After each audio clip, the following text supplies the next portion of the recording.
अस्सलाम poultry H S official team year. अच्छा students, आज हम बात कर लेते हैं फार्माकोलॉजी की। फार्माकोलॉजी में हम सीवीएस की वीडियोस बना रहे थे। सीवीएस के पोर्शन में हमने पहले 2 चैप्टर की बनाई थी, एक हाइपरटेंशन की एंड एंजाइना पेक्टोरिस की। तो आज हम चैप्टर नंबर 13 फोरामिनी कैटसन वहाँ से हम बात कर लेते हैं। इसमें से हम देखते हैं कि चैप्टर नंबर 13 में से हमने क्या क्या करना है, कितना करना है और कौन सा क्वेश्चन आपका पूछा जाता है मोस्टली। तो स्टूडेंट्स, आप में से जो भी इस चैनल पे न्यू है काइंडली चैनल को सब्सक्राइब कर लें ताकि अगले आने वाली जितनी भी वीडियोस हैं आपको मिलती रहें। इसमें हम एमसीक्यूज एससीक्यूज पॉइंट ऑफ व्यू से गाइडलाइंस को मार्क करेंगे। तो स्टूडेंट्स, हम बात कर लेते हैं drugs used in heart failure. तो कौन कौन सी ड्रग्स हैं जो हम यूज़ करते हैं हार्ट फेलियर में, तो उसमें देखेंगे।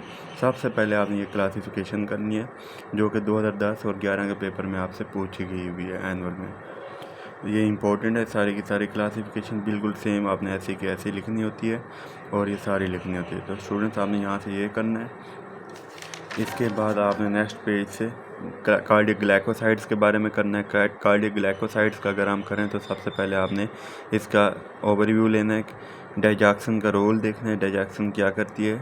डिजिटॉक्सिन के बारे में पता हो, कौन से पौधे से ली जाती है, प्लांट से, ये आपको पता होना चाहिए।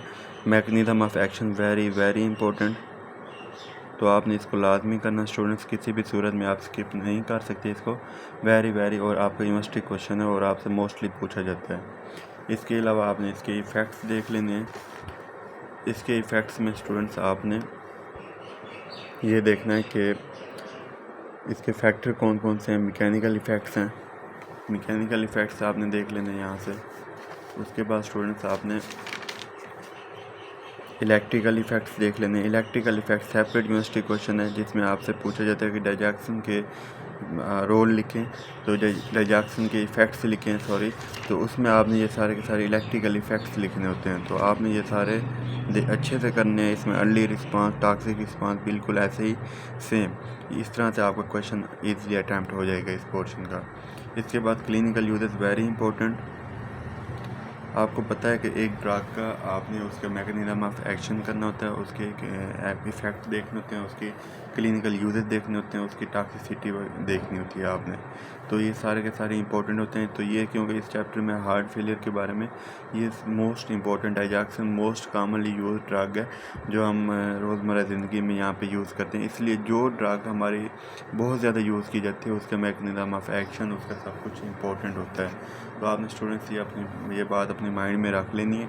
उसके बाद क्लिनिकल यूजेस की बात करें तो उसमें कंजस्टिव हार्ट फेलियर में देखना है कि इसका यूज़ क्या है।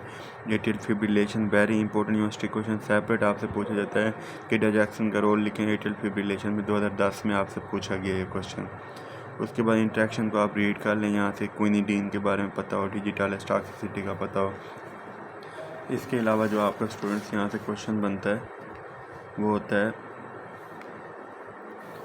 Digital toxicity, very important university question separate आपसे पूछा जाता है। और इसके बाद वो कहते हैं अगर आपने इस टॉक्सिसिटी को करेक्ट करना है तो उसको आप कैसे कर सकते हैं।